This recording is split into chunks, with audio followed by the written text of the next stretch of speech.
श्री राधे राधे। भक्तों, मनुष्य अपने स्वभाव से ही कार्य करता है, दूसरे के कहने से जल्दी नहीं चलता है। उसका जो अपना स्वभाव होता है वैसा ही कार्य करता जाता है। किसी का स्वभाव होता है खूब धनार्जन करना, किसी का स्वभाव होता है खूब यश अर्जन करना, किसी का स्वभाव होता है महाराज अपने स्वार्थ में डूबकर दूसरों को भी कष्ट देना, दूसरे की संपत्ति पर लोभ करना। किंतु संत जो त्यागी पुरुष होते हैं उनका मन संसार के सुखों से उपराम हो जाता, हट जाता है, बिल्कुल मुक्त हो जाता है। इसलिए संसार उनको खींच नहीं पाता है, उधर आसक्ति बिल्कुल भी नहीं होती। बहुत विरक्त होते हैं, निवृत्ति की पराकाष्ठा होती उनके जीवन में। तुकाराम जी इसी प्रकार के संत थे।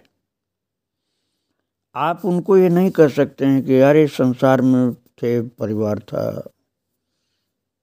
पति पत्नी बच्चे, तो उनको क्यों नहीं संभाला। आप शायद संसार की दृष्टि से ये कहेंगे कि उन्होंने ठीक नहीं किया, लेकिन महाराज उनके मन में ही नहीं घुसा था ये सब। उनके मन में तो केवल भगवान ही बैठे थे, संसार उनके मन में जाता नहीं था। इसलिए उन्होंने जब देख लिया कि विठल की कृपा से उनकी पत्नी भी सच्ची भक्त हो गई, अज्ञान का नाश हो गया और उसका क्रोध आदि का दुर्गुण बिल्कुल क्षण भर में समाप्त हो गया, तो उसको भी वही उपदेश देने लगे। उन्होंने कह दिया कि संसार की आशाओं को एकदम त्याग करके संसार के सुखों पर थूक दो, परमानंद लाभ करो। बोल दिया अपनी पत्नी से कि मैं तो बैकुंठ धाम को जाने वाला हूँ, तुम भी मेरे साथ चलो, वहाँ हम लोग प्रभु की कृपा का आनंद प्राप्त करेंगे। और तुकाराम जी ने कहा, जो भगवान ने मुझे गुरु कृपा से ज्ञान दिया है वही मैं तुमको कह रहा हूँ। तुकाराम महाराज ने जीजाबाई को ये अपना आखिरी उपदेश दिया था और ये वृथा नहीं हुआ। आपकी लगन किधर लगी है ये बहुत महत्वपूर्ण बात है। संसार में लगन लगी है तब तो आपको भजन के लिए समय भी नहीं मिल सकता है, और भगवान में लगन लगी है तो भजन के अलावा दूसरा कार्य नहीं आप करेंगे। जीजामाई का आचरण शुद्ध था, निष्कलंक था, पवित्र था, पतिव्रता थी, और अब तो कृष्ण की विशेष कृपा हो गई। अपने हाथ से उसके कांटा को निकाला, उसके शरीर को खूब सहलाया, भोजन अपने हाथ से कराया प्रभु ने। अब तो सारे अवगुण नष्ट हो गए, जो कुछ क्रोधादि का अवगुण था। और तुकाराम जी महाराज ने देखा प्रभु तो अंतर्धान हो गए, कृपा करके अंतर्धान हो गए भगवान। बस अब उन्होंने पूरा वैराग्य का उपदेश किया है जीजामाई को। और जीजामाई के काशी, भागीरथी और गंगा ये 3 कन्याएं थी, और महादेव, विठल और नारायण ये 3 पुत्र थे। इनमें काशी सबसे बड़ी थी और नारायण सबसे छोटे। तुकाराम जी के महाप्रस्थान के समय महाराज आपको आश्चर्य होगा कि जीजामाई गर्भवती थी, अर्थात तुकाराम जी के प्रयाण के पश्चात इनका जन्म हुआ था। सबसे छोटे बच्चे का। तुकाराम जी ने अपने छोटे बच्चे को देखा भी नहीं था और न उसने पिता को देखा। सबसे बड़ी जो काशी नाम की लड़की थी, उनसे छोटे महादेव, उनके बाद की भागीरथी, उससे छोटे विट्ठल, विट्ठल से छोटी गंगा, गंगा से छोटे नारायण। तो नारायण का जब जन्म हुआ उस समय गंगा बहुत छोटी थी। उन्हें संभालने के लिए बुधाई नाम की एक दासी थी। तुकाराम जी जब भंडारा या भामनाथ पर्वत पर पहुंच करके भगवान के भजन में लीन हो जाते थे, तब उन्हें भूख प्यास की सुध बिल्कुल भी नहीं रहती थी। पर जीजामाई उन्हें भोजन कराए बिना स्वयं कभी खाती नहीं थी। कभी तो स्वयं भोजन लिए वन वन में भटकती, यही कारण था। और कभी काशी को भेज देती, जो उनकी बड़ी बेटी। तो महादेव और विट्ठल का चित्त प्राय खेल कूद में लगा रहता। इससे जीजामाई का कहना वे सदा मानते हों ऐसा नहीं था। कन्याओं के विवाह आदि बड़ी गरीबी के ढंग से हुए थे, क्योंकि धन तो घर में था नहीं। कन्याओं के लिए तुकाराम जी ने वर भी ऐसे ढूंढे महाराज कि ढूंढने घर से बाहर ही नहीं गए। उनके पास इतना समय कहाँ था, भक्ति से अलग समय था ही नहीं उनके पास। वो तो अपनी कुटिया से निकल करके, घर से निकल के थोड़ी दूर गए और रास्ते में कुछ बालक खेल रहे थे, वहीं खड़े हो गए। उनमें अपनी जाति के 2 बालकों को देखा, उन्हीं को घर लिवाया है और वधू वर को हल्दी रंग करके विवाह कर दिया। जवाइयों की न तो कोई बारात सजी, न दावतें हुई, न कोई भेंट हुआ, न रीसने रूठने का कोई अभिनय हुआ। और दूध के साथ भात खिला दिया और पंचामृत पान करा दिया, भगवान का प्रसाद दे दिया। उन बालकों के माता पिता संपन्न थे और तुकाराम जी की ओर उनके भक्त लोग भी तैयार थे। इसलिए पीछे से 4 दिन विवाह का मंगल उत्सव हुआ। इससे जीजामाई को थोड़ा संतोष हुआ और तुकाराम जी की ये जमाई मोसे, गाडे और जाम्बुलकर घराने के थे। तुकाराम जी की मझली कन्या भागीरथी बहुत पितृभक्त थी और बहुत भगवत भक्त भी थी वो। तुकाराम जी ने प्रयाण के पश्चात जिन लोगों को दर्शन दिए थे, उनमें एक भागीरथी भी थी। तुकाराम जी के 3 पुत्रों में नारायण बोआ अच्छे पुरुषार्थी निकले। देहू आदि गांव में महाराज उन्होंने बहुत कार्य भी किया। देहू के पाटिल इंगले की कन्या उनको ब्याही गई थी। नारायण बोआ के पश्चात भी तुकाराम जी के वंशजों के साथ देहू के पाटिल इंगलों का संबंध होता रहा और देहू में प्राय तुकाराम महाराज के वंशज आज भी हैं। भक्तों, श्री तुकाराम जी महाराज परमार्थ सुख के ही केवल इच्छुक थे, संसार सुख के नहीं। इसलिए उनका जीवन केवल परमार्थ साधन में लगा रहता था। वो कहते थे, मनुष्य देह के द्वारा तुम धर्म, अर्थ, काम, मोक्ष सब प्राप्त कर सकते हो, लेकिन जो धर्म से भी परे मोक्ष है, वही परम अर्थ है जीवन का। और अर्थ और काम से जीव का कल्याण नहीं होता है। अर्थ भगवान की सेवा में लग जाए तब तो कल्याण करता है, नहीं तो वो भी विध्वंसकारी होता है।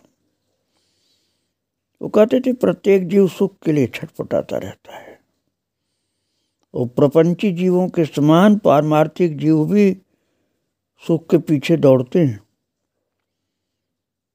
और बस अंतर ये है कि कोई तो विषय को ही सुख का स्रोत मानकर उसी में गोते खाता है और कोई विषयों से परे जो निर्विषय आनंद है उसमें गोता लगा रहे हैं।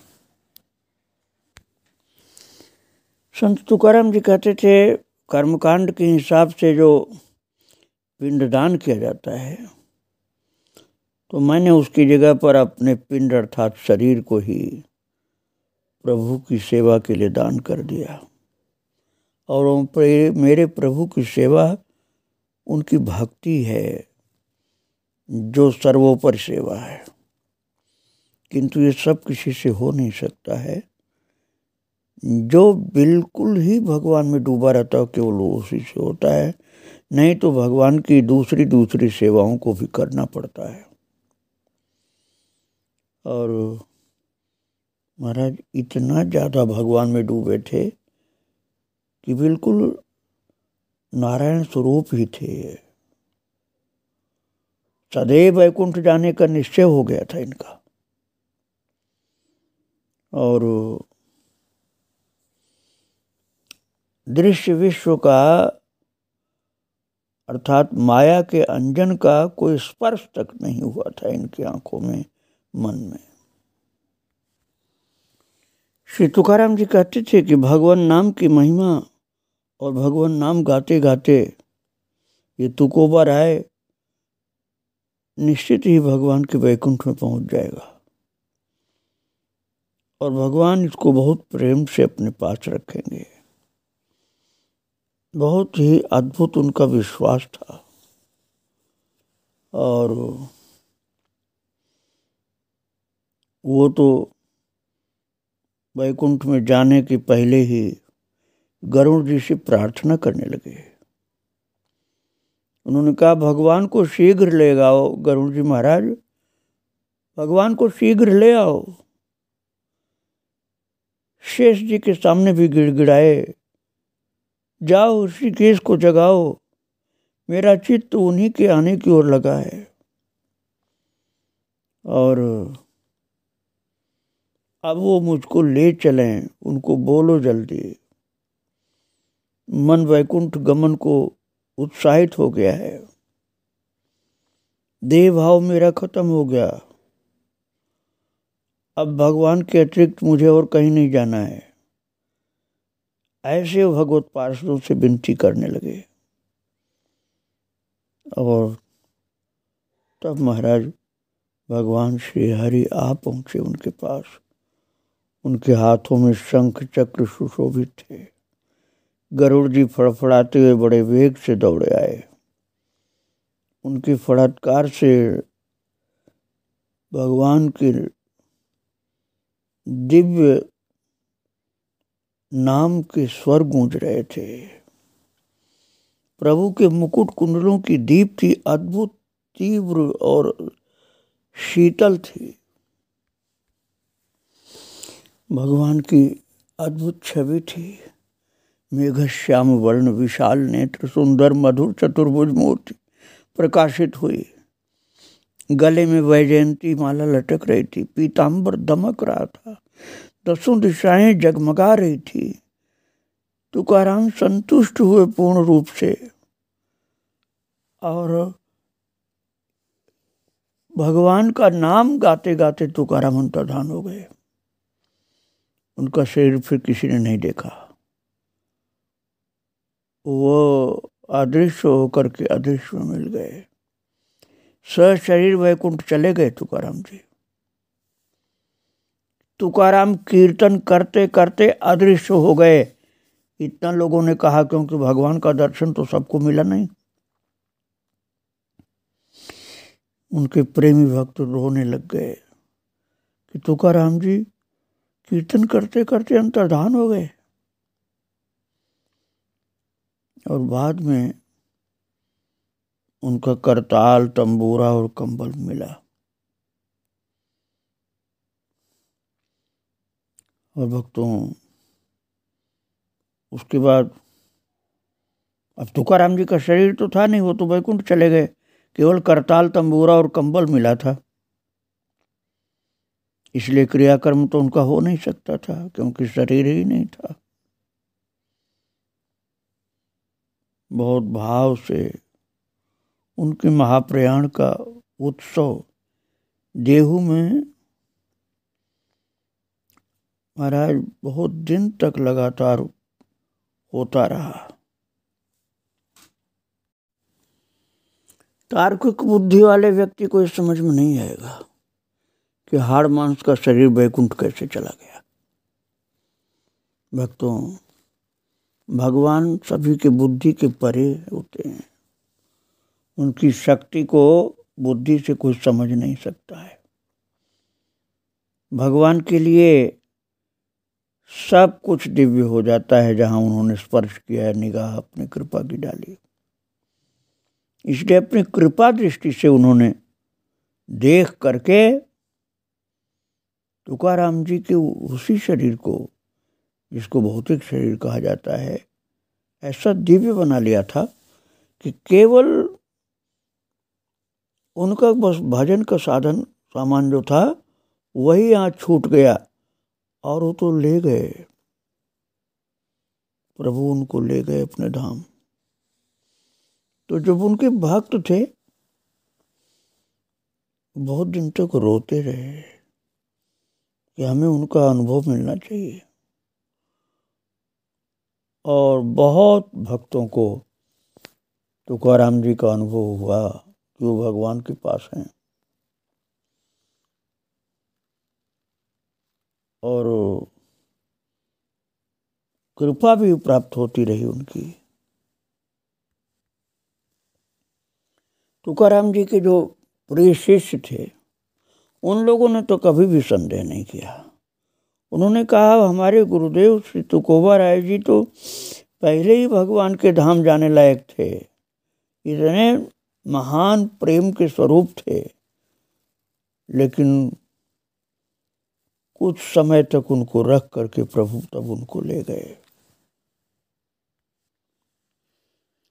वास्तव में वैकुंठ के ही भगवत पार्षद थे, प्रभु की आज्ञा से पृथ्वी पर आए थे और इसलिए उन्होंने ज़्यादा दिन तक यहाँ वास भी नहीं किया, कुल 41 वर्ष तक।